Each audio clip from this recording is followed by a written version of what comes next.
we've seen the problems of changing CEOs every year in Eskom. That is what we don't need right now. We need stability. We need people with vision. We need determination. We need to roll up our sleeves and do what has to be done, and not get sidetracked by populist demands, for a scapegoat. That's not the solution in any way.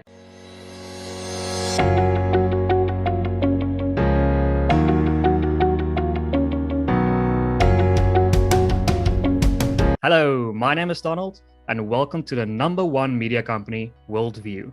At WorldView, we explore everyone's perspectives on all things that can broaden our worldview. Today, we're talking with Chris Yelland.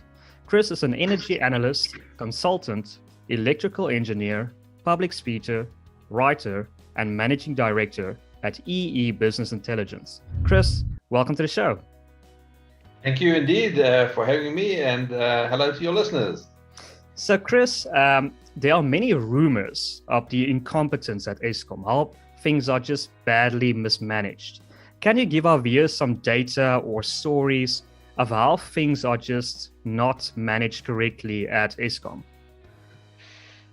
Well, I think the situation has been very well aired in the media, and indeed by the CEO, the COO in media briefings of late. And it really is alarming to have seen an organization of the size and critical importance of Eskom falling into a state of severe mismanagement. In fact, you could say that at a certain point in Eskom's history over the last 10 years, management controls actually broke down, stemming right from the top, from the board itself, through to the CEO at the time, CEOs at the time. And there have been many over the last decades, something like 10 CEOs over the last decade. And there was a complete breakdown of governance.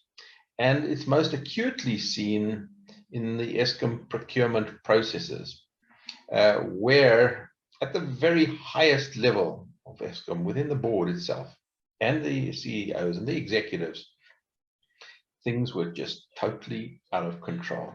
It's part of the state capture narrative. It's real. It has been aired in Parliament, at the Zondo Commission, and it has been really alarming. I am pleased to say, though, that there is a new CEO who has put in place a new executive team. There's a new board. There's still a huge amount of work to be done, because there are literally layers and layers of senior management, middle management, and just operational people who have the wrong attitude and the wrong approach. It extends, at the head office, at Megawatt Park, through to some, not all, power stations, and in many of the regional operations as well. Now, I just want to stress that I'm not suggesting that everybody at Eskom is incompetent or corrupt or anything like that. There are many, many good people who are and have been working hard in difficult circumstances for years, and who are deeply troubled by what has happened to a once proud organization. So, yeah, it is endemic, it is deep-rooted, it is being rooted out, but you've got to understand that Eskom actually is not a prosecuting authority, nor is it an investigative authority, nor is it the police or the Justice Department, and it really relies on these other state organs to perform their role and function effectively. Eskom right now is in the midst of a financial crisis, an operational crisis, an environmental crisis, and it's still got to root out this maladministration, corruption within its midst. and it must be incredibly distracting. I think it is bad. It has been bad, but work is being done right now, and this needs all of our support going forward, and not a destructive approach. What would be some examples of mismanagement at the power stations? You know, Eskom recently gave a presentation at Letabo Power Station where they invited certain media to come along and see Letabo Power Station, which is an example of how a power station should be run. And then there are other examples which were disclosed at this media briefing of some of the very worst Eskom power stations, which are run in a completely different fashion. And one's got to ask, what is the difference? Why is one power station like Letabo performing with a very good energy availability factor, excellent housekeeping? You can see it's well run the moment you walk in. Go to the control room, go to the boilers in the basement. You can see clearly that this is a well-run operation, good housekeeping, attention to detail. And it shows in the performance, the availability of the power plant. Then you have another power plant.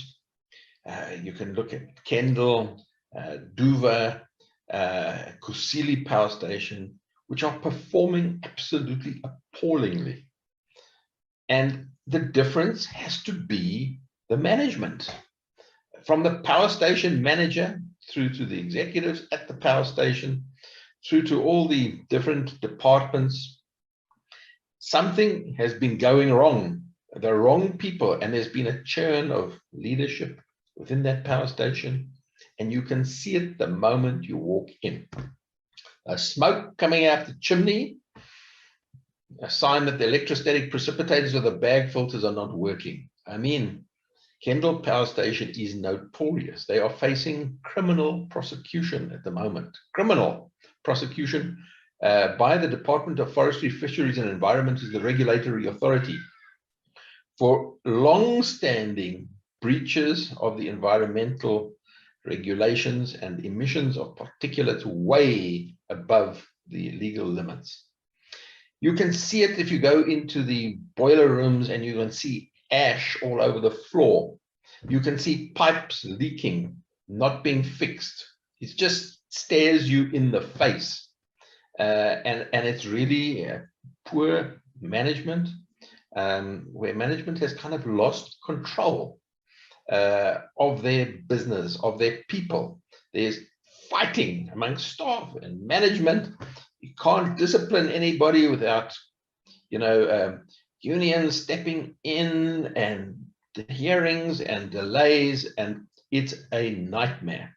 So you just have to look at these power stations, and you can see which ones are performing. Kusile Power Station, the newest, the latest power station of Eskom, has only got 3 of its units in commercial service, despite that it's been under construction for 13 years and should have been finished in 2015. It's only half finished.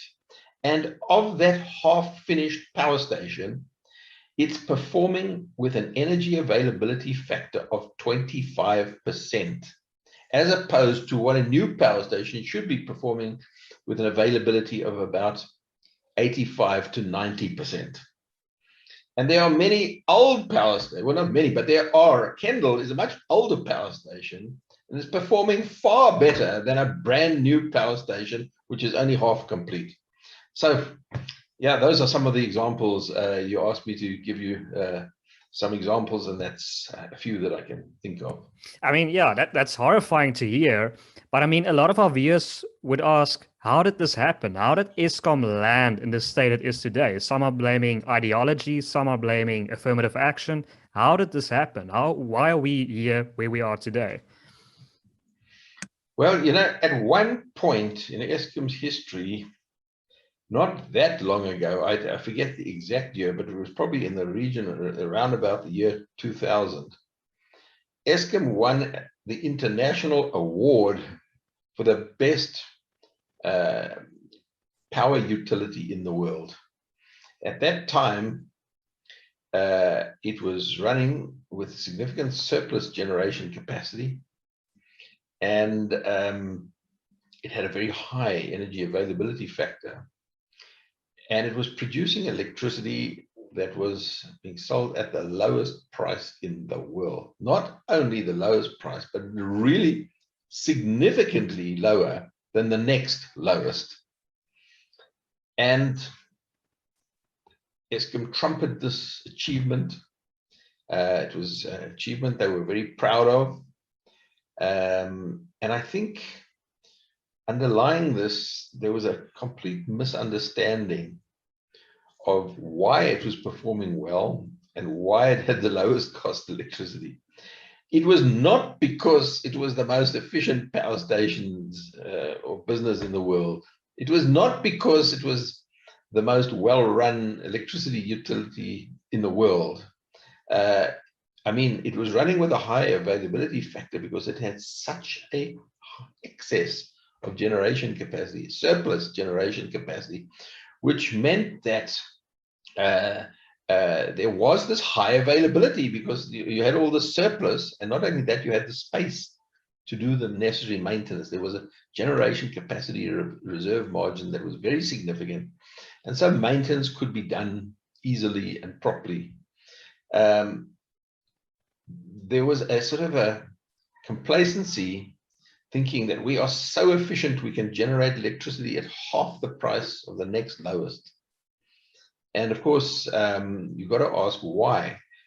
It was because no money was being set aside in what was previously known as a capital development fund to fund new power plants. And because they had this huge surplus generation capacity, they didn't need to build new power stations. In fact, Eskom was busy out there selling electricity in every what way they could to use up the surplus, because anything that was not sold, you might say, was just a wasted opportunity.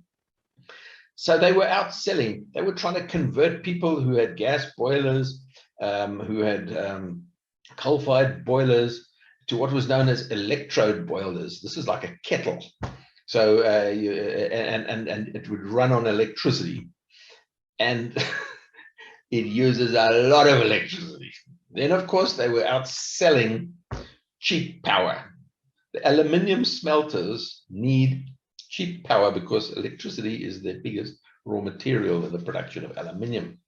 And so South Africa became a destination for aluminium smelters in Richards Bay, Hillside and Bayside smelters, and in Mozambique, the Mosul smelters. And Eskom offered them incredibly low prices because it had this surplus that it needed to get rid of. So anything that it could sell this electricity at was better than nothing. And it offered them these incredibly good deals. And so we lived in this fool's paradise. The other thing, of course, was the price of coal. As a strategy, Eskom had entered into long-term cost-plus contracts with coal mines that were situated at the power station itself, and these were long-term contracts, and it was done on a cost-plus basis. So the coal was not being sold at the market price; it was being sold on contract, and at incredibly low prices, actually. And it was fine while those coal mines were producing coal well and were within their lifespan. But problems start arising when they reach end of life. They need recapitalization. I won't bore you with all the details about cost plus mining, but the prices were very low, and then they started to increase to reflect the real market price. So they were living in this fool's paradise, that everything was fine. And I believe complacency set in. The new management, the new CEOs that followed Ian McRae, they inherited a ship that was sailing, and they didn't know, they didn't really have a vision about what was the next punch that was going to come along and hit them. They didn't even see it coming. And in 2008, there was load shedding. Of course, there were people that did see it coming. They saw the shortages, this generation capacity reserve was being depleted. We were not building new power stations. No money had been set aside. And this set the stage for Medupi and Kusile, massive mega projects that were built, supposed to be built in a hurry to solve this crisis that had loomed, because now the generation capacity was, the excess capacity was over. It was all over now. And now they had to build these things really fast, and they'd left it too late. And they didn't have the money to do it, so it caused huge debt within Eskom. And then on top of this came this loss of management control, where procurement, irregularities and mismanagement became the order of the day. And I think it reached its hiatus under Brian Malafi and Marcella Coco. And things at that point, financially, operationally, environmentally, were completely out of control. And eventually these two CEOs, one an acting CEO and other CEO, were actually left the organization in absolute disgrace after after the public protector did a report which exposed the links to the Guptas and the financial irregularities around Optimum Colliery and the Tegeta coal mining company, and eventually Optimum Colliery, and it all collapsed. The whole thing collapsed, and these two left Eskom in disgrace. But I won't say it was only them, far from it. There was a history in the build-up to them, but I think it reached its hiatus at that point. And thereafter came new management, Phakamani Kharebe, and then followed by Dorita, where I think the ship is being stabilized, but there are massive legacy issues that have to be dealt with. There is no quick fix. And simply changing a CEO now, at this point, in the midst of all this, is not going to change the fundamentals one little bit. To change the fundamentals, you have to work on the problem hard for many, many years. You need to do the right thing for a long time to get this thing back on track. Well, that's a fascinating perspective. And so essentially, they didn't plan for the future way back in the early 2000s. But a lot of people are now terrified. I mean, they see load shedding every day. They are terrified at the prospect of a complete blackout. There have been rumors that this is possible. Do you think this is possible, that we can see a complete blackout? Look, it is possible, but if you put in place the necessary plans and measures, you can reduce that possibility to a very low probability. But the very fact that there are very serious plans in place to address this matter indicates that it is a possibility, and it does happen in countries from time to time. And most recently, it happened in Zambia about a week or two ago, when there was a national blackout in Zambia. Zambia is a relatively small electricity demand in the country, and so it could be restored reasonably quickly, but the situation there, power-wise, is pretty precarious, as it is in some of our other neighbors, and as it is in South Africa, as we know from repeated load shedding for the last decade. But we do have to acknowledge that load shedding is actually a intervention, a planned intervention, to actually manage supply and demand and bring it into balance so that there is not a national blackout. If demand exceeds supply and you do nothing about it, you will eventually have a national blackout if you do nothing about that, because you're overloading the system and things will start tripping out and generators will trip out, and then you'll have less supply, and demand carries on and you don't do anything about it. Another generator will trip out because it's being overloaded, And so it cascades into a national blackout. But one thing we can say, and perhaps be thankful about, although it's not something that one should be too thankful about, but we've had a lot of practice with load shedding. We've got schedules in place, and it kind of works reasonably well. And we're pretty slick and practiced at this over the years. When they first had load shedding in 2007, 2008, there were no schedules. The municipalities didn't have plans in place about what to do and how to commands go out from national control.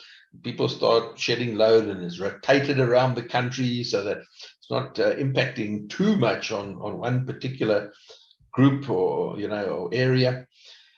So we got quite good at this. I'm not saying it's perfect, and in fact, most recently, there has been a concerning development, and that is when national control gives out a command to do load shedding.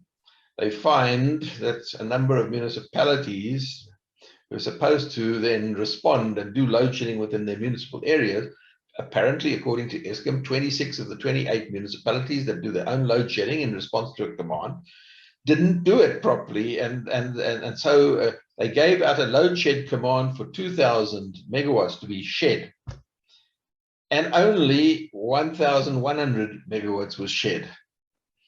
About 500 megawatts not shed by municipalities, and 400 megawatts not shed by its key industrial customers. These are big industry. They didn't reduce their load as they were supposed to, according to Eskom. And that meant that, so they gave a command for 2,000 megawatts to be shed, and only 1,100 megawatts was the response.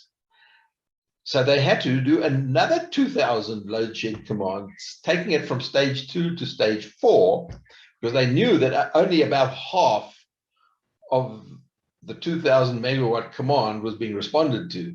So if you want another 900 megawatts, let's just say roughly 1,000 megawatts, you need to issue a 2,000 megawatt command to get a 1,000 megawatt response. And Eskom found that people were not, its customers, municipalities and large industrial customers, were not responding.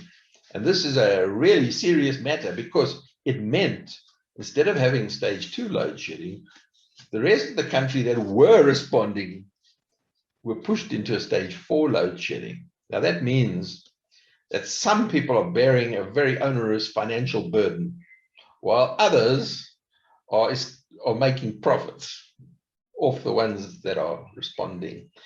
And worse than that, it really increases the risk of a national blackout, because the whole purpose of load shedding is to avoid a national blackout, bring supply and demand into balance. And if people start getting lackadaisical and don't take it seriously and don't do what they are contractually obligated to do, it increases the probability of a national blackout. But to answer your question quickly, yes, it is possible. The probability is low. There are manual interventions that take place. And even if those fail, then there are further automatic interventions called under-frequency load shedding devices that actually will then divide the country up into a number of different islands, so that if one island has a blackout, the other islands can carry on. So that manages the situation, but it's more disruptive and less controlled. The manual rotating load shedding is quite reasonably well controlled to minimize the impact on business and industry. When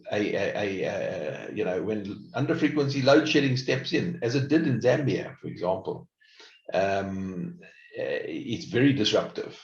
But it is a necessary automated step to avoid a national blackout. So there are a whole lot of protocols in place. And there are also protocols about when you do have a national blackout, how do you restart as quickly as possible with the least possible time delay and disruption. So all of that indicates, the fact that all these plans are in place indicates that there is a possibility, but if you do it properly, it's a very slim possibility. But to our viewers who are not energy analysts, I mean, the worst case scenario is not, we're not talking, when we're talking about a national blackout, we're not talking about like a week or two. It's probably like a day, or how long would a national blackout last? It could last anything above 4 days, 4 or 5 days. And I just want to tell you how serious it is. If you have a national blackout, within a day or so, battery backups and diesel backups at all kinds of organizations will run out. ATMs will not operate. You will not be able to draw money. Banks will not operate. Petrol stations will not deliver petrol. Cell phones will not work. The lights will be out. We will be in darkness. The whole cell phone network will stop. There will be looting on a scale when people can't buy food, when shops close, and you can't draw money, you can't get travel, and you can't phone. You've got a serious problem on your hands.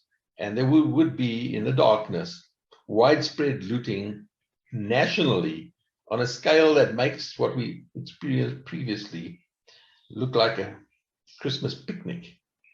The consequences, the financial consequences and losses suffered by business will be staggering. I don't believe the insurance industry and the reinsurance industry will be adequately capitalized to even compensate businesses for the losses that they're going to suffer.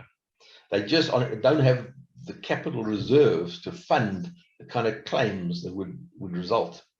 It's a really serious issue, so you have to avoid it at all costs. I don't want to be alarmist, and I want to say clearly that that I think Eskom is pretty well prepared. In fact, they even practice some of the procedures of load shedding, of automated load shedding, as well as a restart from a black start. But a black start could be upwards of 5 days, depending on how well organized you are. But I do think Eskom are pretty well organized. They have a department that deals with this. And I think if we see a blackout like that, I believe absolutely you will see what you just described, and it could possibly enter the political union of South Africa, every province drifting in its own direction. But I mean, Ramaphosa has proposed a solution to this about, I believe, 2-3 years ago, where private companies can provide energy to Eskom. And it seems like Willem Mantashe is dragging his feet on this issue. Why do you think, why hasn't this happened? Why is the Minister of Energy and Mineral Resources, why hasn't he made this available? Look, things are changing. It's a result of the pressures that we can see, on Eskom, and people are experiencing power shortages, and it puts a lot of political pressure and ideology. You see, a lot of this resistance to change is ideologically driven. The idea of a centralized, state-owned public electricity utility that serves the needs of a developmental state is strongly supported by trade unions, and the socialist political ideology of the ruling party, dating back from its roots. There is this ideological basis to this. But of course, ideology only stands if there's money to support it and if it's working.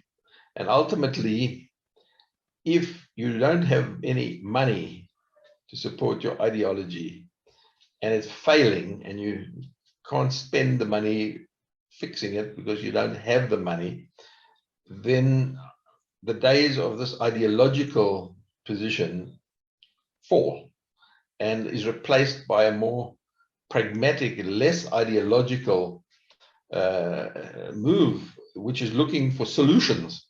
Don't worry about ideology as long as it works. So ideology takes you only so far if you've got enough money to support it. I mean, a classic example of this is the Soviet Union, where I guess two guys were playing poker one night, one called Ronald Reagan, and the other one called Gorbachev. And Ronald Reagan says, I'll raise you, $1,000 billion. Star Wars, we're going to put lasers in the sky and we'll knock out your satellites. That's why he puts those cards down. And Gorbachev looks at his hand and looks at the cupboard, and there's no money. And he says, I can't match. I have to fold. Boom. That's it. Game over. And the Berlin Wall came down. The empire was over. This massive, monolithic Soviet empire that everybody thought was impregnable suddenly crumbled like a pack of cards. And the empire was over, and chaos reigned in Russia for many years thereafter. But the whole ideological basis of the Soviet Union ended because there was no more money in the kitty to support it.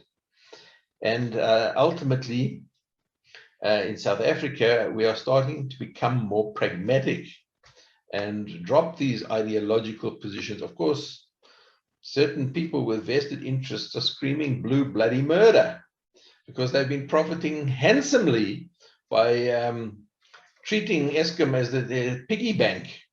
And there's a whole ecosystem feeding off the mismanagement and the corruption within the state-owned entity. So when the doors get closed and people start looking at other solutions, and the old model is not working anymore, and the doors are being closed, they will fight back to keep the status quo, because that is where they see their interests. I just feel that there is progress taking place driven by reality. The reality is that Eskom is not working, and it presents a massive risk to South Africa. A risk because all our eggs are in the Eskom basket. Something like 90%, 95% all the electricity in South Africa is generated by Eskom. And there's another risk that the country faces, that 80% of all the electricity that Eskom produces comes from coal. And that presents a huge strategic risk to South Africa in a world that is moving away from coal and is going to punish us for our high carbon footprint of our products, which are manufactured with a high carbon footprint. And the world is looking at products and saying, no, we're not going to buy products that have a high carbon footprint that are produced by coal-fired electricity. We want products that are produced with a low carbon footprint. And so barriers get put up, trade barriers, cross-border adjustment tariffs, which will penalize products from South Africa, like South African steel. It's a classic example. We will never export South African steel if it's produced from 80% from coal. And of course, even the steel making process itself, the heating of iron ore, is done by coal.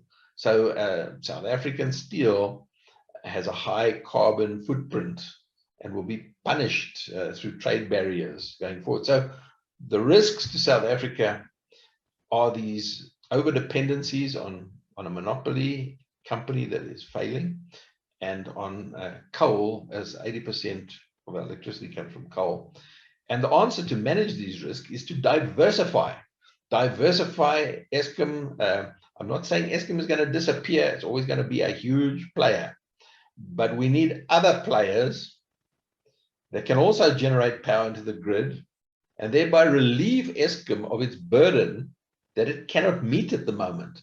So the more other smaller generators are also generating into the grid, the less Eskom is being overloaded. Eskom cannot meet demand. So take away some demand from it. Supply that from independent power producers. Eskom will always be there as a big player, but not the only player. And that diversifies risk. And then, of course, we need to move away from this overdependence on coal, diversify our energy sources into wind and solar PV, battery storage, hydropower, pumped water storage, and all the different energy options, gas to power. You'll notice I haven't said one thing I haven't said is nuclear. We can get to that. But we need to diversify our energy mix to the least cost options, to those that create the most jobs, to those that use the least water, and to those that come in at the least cost. That's what we have to diversify. We mustn't diversify into things that don't create jobs, that use a lot of water, that create a lot of pollution, and that are not fit for purpose or cost too much or take too long to deliver. So on that note, Chris, do you believe that the Minister of Finance, Godongwana's new proposal to sell some of the coal power plants is a sign of that pragmatism coming into play? Yeah, look, there's mixed feelings about this. It may have been something that could have worked a decade ago, but some people are really beginning to ask the question,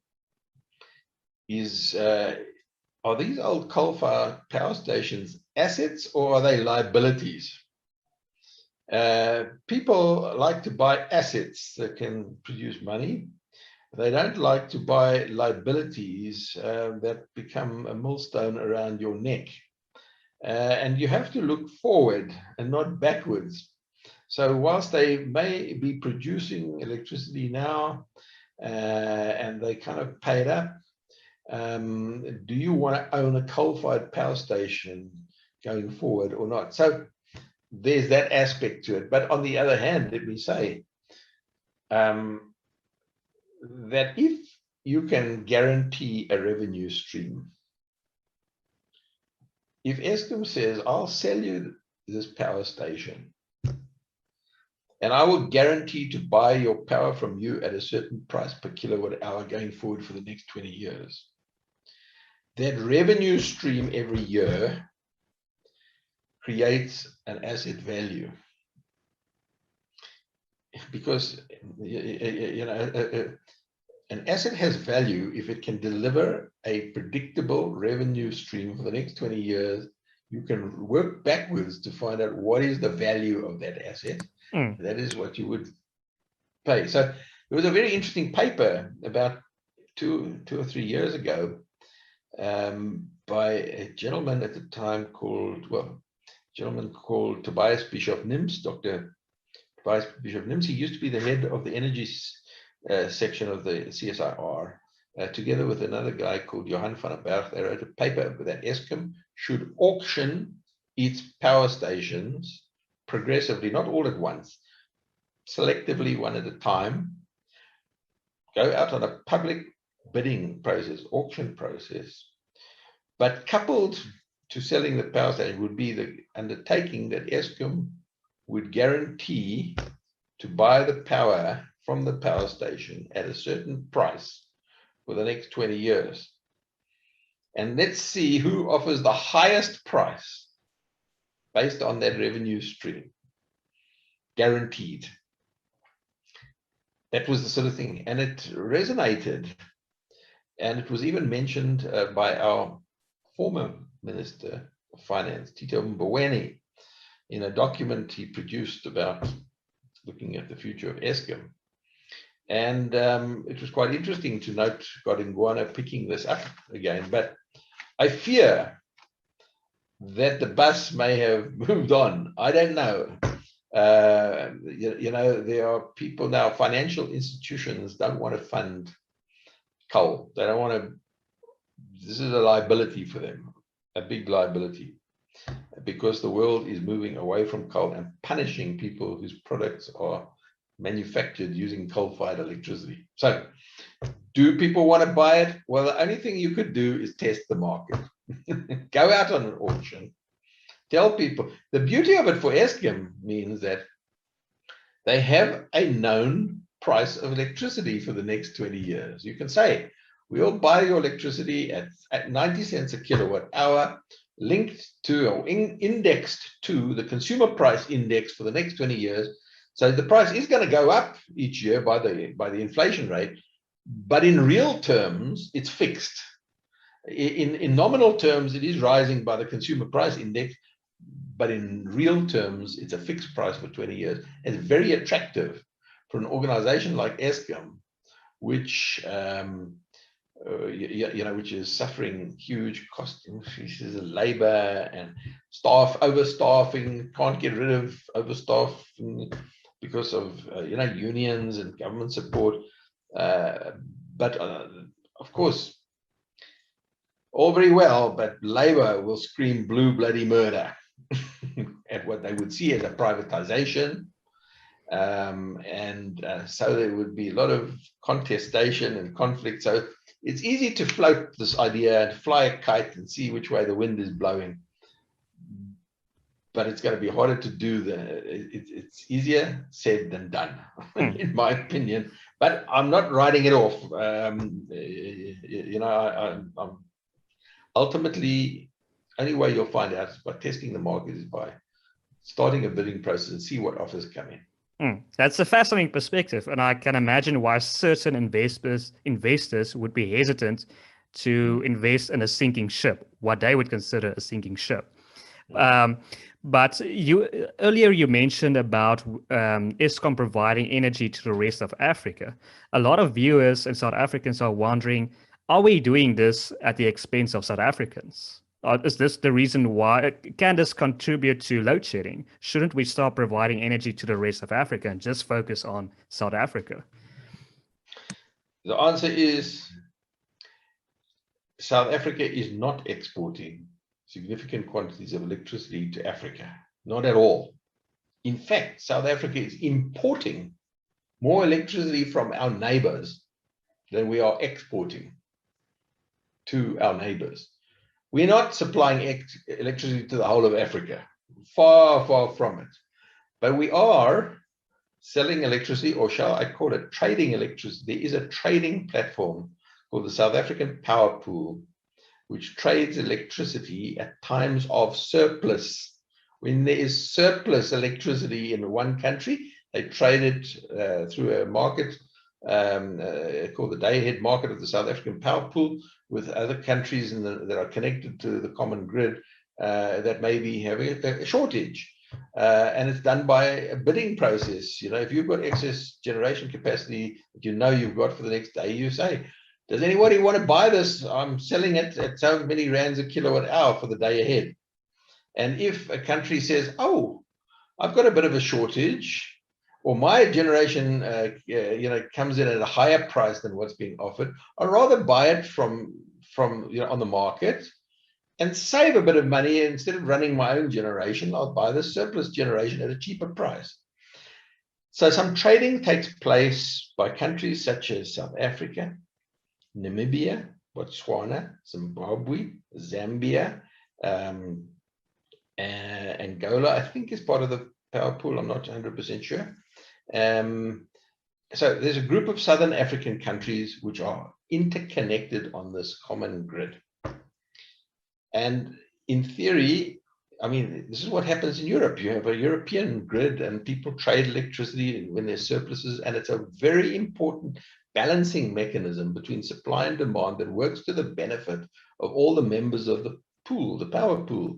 It enables them to sell surplus electricity that they otherwise wouldn't be able to sell. And they're also able to buy electricity cheap at the marginal price of generating electricity when another country's got a surplus and they could buy it and avoid running some of their expensive generation capacity. So it's a very important balancing mechanism. In South Africa, there's a little bit of a problem in the sense that South Africa is so big compared to our neighbors that the amount of trading that takes place is actually so small compared to the whole South Africa's demand and South Africa's usage of electricity, per day in gigawatt hours or megawatt hours. The amount that is traded is minuscule, actually. And that means it can never operate like an effective market like in Europe, where you've got a lot of different countries, all interconnected, all able to have surplus and trade. And in South Africa, we've got this big elephant and a lot of small little mice around us. So it doesn't really work as it should, as well as it should. But trading, I think, is a very important thing. That's the one thing. Second thing, just to say, there are what is known as bilateral contracts. That is now not, it's not trading. That is a contract, a supply contract between two countries. So South Africa may have a supply contract with Zimbabwe. You have to pay in advance, okay, up front, not in arrears. Okay, Eskom did get into arrears, and Zimbabwe did owe some, but I think Eskom has now learned no credit. You pay up front deposit. You always operate in credit, yeah, especially with countries that are, not financially strong. Bottom line is that the bilateral contracts are really quite small, really. And in fact, the bilateral contract between Eskom and Mozambique, that is the Cahora Bassa scheme, is the biggest by far. And that is a contract to supply electricity to South Africa, not exporting South African power, but buying it. So it's completely overplayed. People don't understand it. They say, oh, we're supplying electricity to our neighbors when we're having load shedding. Actually, on bilateral contracts, if South Africa is having load shedding, we load shed the country who has a bilateral contract. So if South Africa has to reduce power by 10%, Zimbabwe has to reduce its power offtake from South Africa by 10%. So we're all in the same boat. The last thing I want to say is that the well-being of our neighbors is intimately tied up with our own well-being. If we have a neighbor like Zimbabwe that has got no electricity at all, it is a threat to South Africa in many ways, the least of all being immigration and a flood of people that are overloading and causing tensions within the South African economy, in the social and political structures, xenophobia. There are a lot of seriously negative consequences, and it is good that all our neighbors around us should be doing as well, at least as we are. That generates stability in the region. So there are political, economic reasons why trading of electricity and bilateral contracts are, in my opinion, a good thing and not a bad thing. And they certainly are not worsening our load shedding. That I can tell you for sure. Yeah, but that makes absolute sense. And did we experience load shedding recently because we were buying electricity from Zambia and the electrical generators failed there? Is that why we experienced load shedding? No, not at all. Not at all. We experienced load shedding at a higher level than normal for a shortish period of time, not because Zambia was supplying us with electricity, but because there was a disturbance on the network caused by a sudden loss of generation capacity in Zambia. That causes a disturbance on the system, and now other generators connected on the South African power pool have to start delivering power to Zambia, okay, because they've lost all their generation capacity suddenly. And in a certain space of time, certain protective devices step in and disconnect Zambia from the South African power pool because of this condition. And these are what I call automatic islanding. You remember what I talked about under frequency load shedding. So the moment you lose all the power, generation capacity at Kariba power station in Zambia, suddenly the frequency of the grid reduces from 50 hertz to 49.5, and at certain points under frequency protection relays trip out and island Zambia from the rest of the network. Now suddenly the frequency rises again and there's a disturbance. There are power flows that are caused by this disturbance, and various devices trip out and it causes a temporary disturbance on the grid and on the network, a temporary instability. And within 2 hours, by the way, that caused the Cahora Bassa line to trip out. That means a loss of power of 1,000 megawatts to South Africa. So that wasn't Zambia. The Zambia thing initiated a system disturbance. It caused a trip out of the Kahora-Bassa line. The line was restored within 2 hours and things got back to normal. Okay, but for a period of time, there was a disturbance on the system that had to be addressed, and some of the emergency generators in South Africa started up, the open cycle gas turbines and the pumped water storage scheme. So in fact, it didn't really result in load shedding, but it did result in some additional costs to South Africa to run these more expensive generation forms, as well as to use up some of our emergency reserve that we would otherwise use to, to avert load shedding. But to suggest that, supply of electricity to Zambia by South Africa caused, load shedding is not correct. And the problems, that Zambia experienced were not due to South Africa. It was due to a loss of generation capacity on the Zambian grid at Victoria Falls Power Station.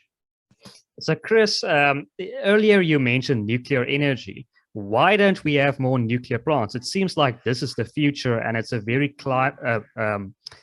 climate-friendly way to go. Why don't we have more nuclear energy power plants? So at the moment, we have one power plant with 2 reactors, a total of 1,800 megawatts out of a total of about 40,000 megawatts. So about 5% of our electricity comes from, a little less than 5%, but let's just round it off at 5% comes from nuclear power. The plant has been generating for about 30 years or so.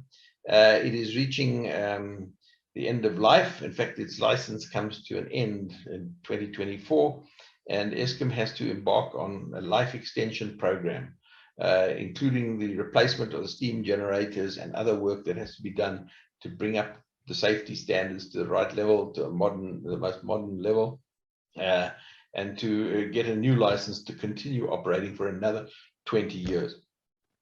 So that's where we are at the moment. So your question is, why don't we have some more of this? Isn't it wonderful? Eskom, tell us, this is the cheapest generation plant in the fleet, generates electricity at 40 cents a kilowatt hour, which is much lower than the others.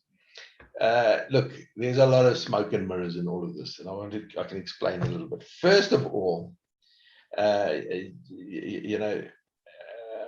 we can talk about things like the safety issues, and some people believe that this is a massive issue, that nuclear power is not safe. My view is that's overplayed. The nuclear safety record actually is quite good. Of course, there is a risk of an accident. The consequences. Yeah, there is a very low probability of a major problem, but the consequences of it are so high that no commercial insurance company can insure the consequences of a nuclear accident. It is beyond their financial capabilities to insure it, and you cannot reinsure it. In other words, sometimes when things get that big, you have to go to the reinsurance market that insures insurance companies for losses. Okay, so it's just too big for all of that. So you've got to understand what risk is. Risk is a combination of the probability of an event and the consequences of an event. So even though the probability might be very low, if the consequences are high enough, it presents such a big risk that an insurance company says, sorry, I'm not going to insure. And that's where we are with nuclear. No insurance company will insure you for the consequences of a nuclear accident. It's just too much. So there is a risk. The probability is low, but there is a real risk that no insurance company will insure, for a start. So that's the safety issue. The other thing, of course, is the pollution issue. South Africa has no long-term waste disposal site. So all the nuclear waste, the high-level nuclear waste fuel, spent fuel, is stored on site at Kubu. Everything that has ever been, all the spent fuel is sitting there at Kubu, and there is no place to put it. So it'll sit there for, well, who knows how long, till they find a place to put it. It's really expensive to put it where It needs to be deep underground in a geologically stable condition. We haven't got that facility in South Africa, and frankly, they haven't even got it in America. And they've got, you know, like 100 reactors in America, or more than 100 reactors. They've got no place to put this stuff. It's hot stuff. Okay, so, okay, but assume that that's not the problem. Assume that engineers will sort out this problem with the waste. Assume that safety can be managed. You just put in enough safety features. It costs a lot, but you can operate them safely. And they've been operating, you know, for decades and decades. Koeberg, not a single life has been lost at Koeberg as a result of nuclear radiation, not one. And in the same time, 15,000 people die on the roads in South Africa every single year. But we still drive cars. Okay? It doesn't stop us from driving cars. Not one person has died of nuclear radiation in Koeberg. Okay, just to put it in perspective. So I don't think it's a safety issue. And I think maybe engineers can manage the nuclear waste thing. Maybe, I don't know. Okay, but what are the real problems? For me, I put aside all those things. First of all, the cost is the capital cost is very high. It's the highest of all the generation capacity. Number two, you'll be lucky if you can deliver it in 15 years. You'll be lucky. There are plants in America and other countries that they've started building and they've abandoned it halfway through because costs got out of control. Time and cost overruns were such that they eventually decided, let's call it a day. You know, it's cost too much. You can just work out that the return on investment, there's better things to spend money on. Okay.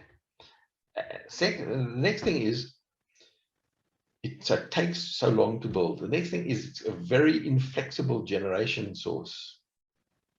First of all, inflexible in the procurement. You have to buy a fleet from one vendor country, let's say Russia or China, from one vendor country, a company, let's just say Rosatom, using one nuclear technology, like a pressurized water reactor. You have to buy a fleet of them that are going to commit you to this one country, this one vendor, this one technology for the next 100 years. You are locked in at a time when the energy sector is undergoing rapid change, like what happened in the cell phone industry. Would you buy a cell phone that lasted you 100 years? Of course not. You know, if you bought a Nokia brick all those years ago, that wasn't a smartphone, didn't have all, you'd be locked in to this technology and you wouldn't be able to take advantage of the massive improvements that are happening. Same is happening in energy. Prices of renewable energy is coming crashing down. The whole system is changing from a centrally generated system, which is what nuclear is all about. Big, lumpy plants, you know, in a central operation. Now we're moving to a distributed generation where there are smaller plants operating flexibly. You can build them quickly. They can deliver. Their life is not so long. You're not committed forever. The tech is much lower tech. It's not complicated stuff. And financiers are uncomfortable funding a project that may become a stranded asset. You may have bought a cell phone, and at a certain point, you're paying this bloody thing off, but you decide throw it away. Now, the funders are at risk. The funders, the people who put up the money, because all of a sudden there's no revenue stream coming from this power station to fund the debt. And who's carrying the risk? The lenders. Okay, so financial institutions don't like projects that run much beyond 20 years at the most. Okay, so last thing to say is, when you build a power station that's only going to deliver electricity in 15 years' time, you need to look ahead with your crystal ball and say, what will the electricity look like, the electricity system look like in 15 years where this system is going to compete with? In 15 years, we are going to have to build about 40,000 megawatts. 40,000 megawatts of renewable energy in terms of our current plans to replace 22,000 megawatts of coal-fired power that's going to be retired and to cater for the growth in the economy and to build a sufficient reserve margin. We're going to have to build that because that is what can be delivered during the next 15 years and what has to be delivered. Now comes along 2035 when this nuclear reactor comes along and they're talking about buying it. The procurement is for 2,500 megawatts of nuclear power. Now you've got 2,500 megawatts of steady power. And you've got 30,000 megawatts of variable power, okay? What you do not need is steady power. That's actually what you don't want. What you do want is flexible generation that can fill the gaps in the variable power, that can ramp up and ramp down quickly in order to complement the variability of renewable energy. You do not want baseload. Baseload is a liability in a system dominated by variable power. What you want is flexible generation. Flexible generation is provided by hydropower, pumped storage, gas to power, battery storage. That can deliver power quickly to respond. When the sun goes behind a cloud, you ramp up the output of a flexible generator. When the sun comes out of the cloud, you ramp it down. At night time, when the wind is blowing and it stops blowing, you need to fill the gaps.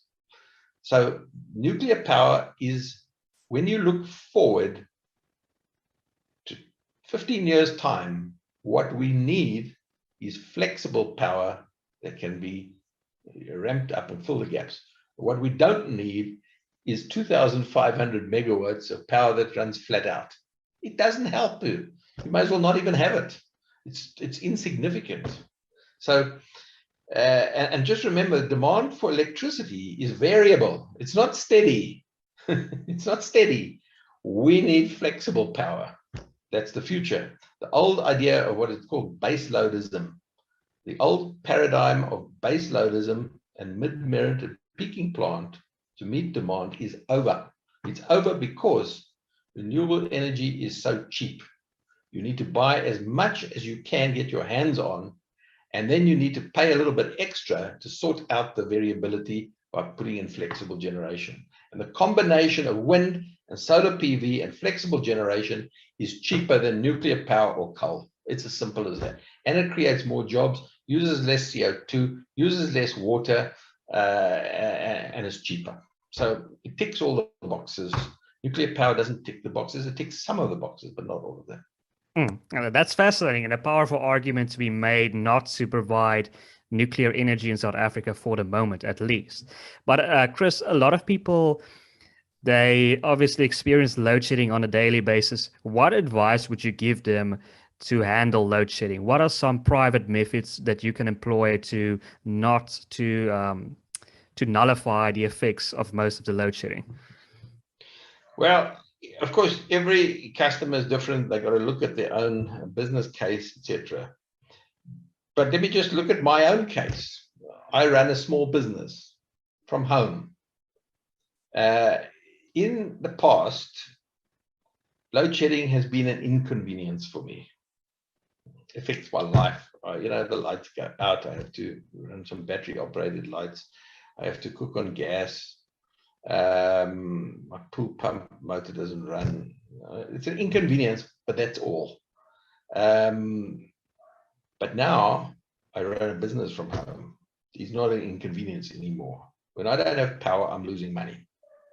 Significant, because I can't work. My computer, my router, my fiber box, my printer, lights, whatever I use in my office, doesn't work. For 2 hours at a time, sometimes twice a day. So I've got a very simple system. I bought an Ellie's inverter and battery pack, 720 watts. It runs my router, my laptop, my fiber box, and a couple of lights in my study. And it can power those for 2 days without power, because these are items that don't draw a lot of power. My lights, I've got battery operated lights. So, man, carry them around, it's fine. My TV, well, I can live without TV, to be honest, and radio. But I can't live without my computer and my internet connection. I've got a gas stove and a gas oven. My fridge, well, it can stay cold for 2 hours. After 2 hours, it's still cold. Okay, if I lost power for a day, it would be different. So with an investment of about 7,000 Rand, 6,500 Rand, I've solved my problem. Load shedding in my business is not a problem. And that came pretty cheap. It was the best investment I ever made. But not everybody is a one-man business that operates from home. Some people have factories, some people. So you've got to look at the different business case about how are you going to become more resilient, because load shedding is going to become a fact of life, at least for the next few years, maybe longer. If you look at countries like Nigeria, it's part of life. For as long as you shall live, they've had problems for years. And Zimbabwe is the same. I'm not saying we're going to go that route, and I hope we don't. But every company has got to look at what it needs. It may need some solar PV, battery storage. Big companies, are not talking about going off the grid, but if a lot of big companies all install solar PV systems, what we call grid-tied solar PV systems, it will reduce, they will be able to supplement their energy needs during the daylight hours when most businesses operate. And most, I'm not talking about the 24-hour process industries, but even the process industries like Sasol are talking about very significant solar PV installations. Sasol has gone out for tender with Air Liquide for 900 megawatts. 900, this is massive. It's the biggest renewable energy installation for one plant that this country has ever seen. The point of the matter is they can deliver energy to their system cheaper than what they're buying it from Eskom. So it can reduce their electricity bill, displace some of the electricity that they would otherwise buy from Eskom. And when all these mines and companies do this, it relieves Eskom of its burden and will make a significant difference to reducing load shedding to everybody, including themselves. By simply, if South Africa could generate, let's say, 5 or 6 or 7,000 megawatts of PV distributed all around different companies, it will really make a difference to Eskom's load shedding. It will actually avoid Eskom load shedding completely, certainly during the daylight hours. And that's going to really help the economy. It's going to help Eskom. It's going to help business. It's going to help us, the person in the street, because they won't be experiencing these load shedding. So really, there's a lot that people can do. And what I generally say is that people need to start taking ownership of their own energy future. They've got to look at their own situation, and they've got to say, how can I act in my own interests to make myself more resilient and less dependent and less disrupted? And we need to become part of the solution. We need to take control of our own energy futures. If we wait for government, we could be waiting a hell of a long time. So I think that's the kind of message that I give out to everybody, whether you're small, whether you're domestic, whether you're small business, medium business, large business, mine, Sasol. Every one of us should be looking at, how do I make myself more resilient? And I live in Cape Town, so I hope my problem will be solved by the Democratic Alliance. But Chris, thank you so much for your time. This has been such a fascinating conversation on a topic that's obviously so prevalent to us on a daily basis. I want to give you one last opportunity to add or plug, say anything that you want to. To be honest, I think we've covered just about everything. But maybe I have kind of made this point before, but I want to make it again strongly. Right now, there's a lot of anger out there. People are hot full. Load shedding is disrupting their life and their business. It's inconvenient. It's a pain in the neck. And there's a lot of anger out there. And of course, that anger is directed at the politicians sometimes, and through an election, and it has results in an election, and that's when politicians start to feel it. That's when they feel it, when it's starting to affect their power. Power now in a different sense than just electric power. And people are angry and putting pressure on politicians. So there is a very sort of feeling that, who do we blame? You know, who is the face of Eskom? Who are we going to make the scapegoat for all these problems? Politicians will never point at themselves. For the last 20 years, they've done pretty much nothing. But they will point fingers and find a scapegoat that is not themselves. Very easy to find scapegoats when you've got political power, and you and of course the face of Eskom is the CEO. And so he's a natural person you are to blame. But of course he's not to blame, actually, in the sense that these problems, you know, took 15 years to develop. Long before he was anywhere near Eskom, Medupi and Kusile, the seeds of the destruction of the South African electricity industry, were being sown through Medupi and Kusile. The load shedding we experience today is a result of Medupi and Kusile firstly not coming on stream when they should have been on stream in 2015, delivering power with a 90% load factor, energy availability factor. That's what should have happened. That was like years before the Rata ever appeared on the scene. That's where the Eskom debt comes from. That's where that's where load shedding comes from. Many other problems, the whole state capture thing, the corruption and mismanagement and the loss of control of Eskom took place before he arrived. There are layers of mismanagement and corruption that have to be sorted out. New generation capacity doesn't come from Eskom. It's Eskom, the law has been changed. It makes it the responsibility of the Department of Mineral Resources and Energy. They have got to procure new power, not Eskom. Eskom completely, they are powerless to do anything about it.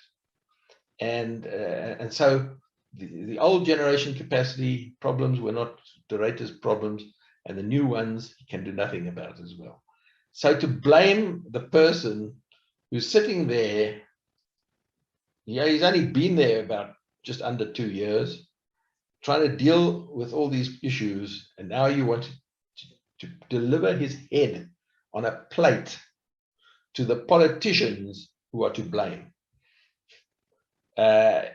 Is not going to solve, it'll solve nothing. It doesn't change, by changing the CEO, doesn't change the problems. The new CEO will face the same problem. It'll take 6 months to put in place a new CEO, because there's a whole process that government goes through to find and advertise and interview and shortlist and blah, blah, blah, and all the politics that goes with it. Finally, you know, you get a new CEO. In the midst of a crisis, what we don't need is a utility without helm. And we've seen the problems of changing CEOs every year in Eskom. That is what we don't need right now. We need stability. We need people with vision. We need determination. We need to roll up our sleeves and do what has to be done, and not get sidetracked by populist demands, you know, for a scapegoat. That's not the solution in any way. That's perhaps where I'd like to end. Absolutely. A very wise analysis. Chris, thank you so much for your time. To our viewers, if you've made it this far, please consider, you obviously enjoy the content, so please consider liking this video, sharing it as widely as possible, and subscribing to our channel. My name is Donald, and you've been watching WorldView.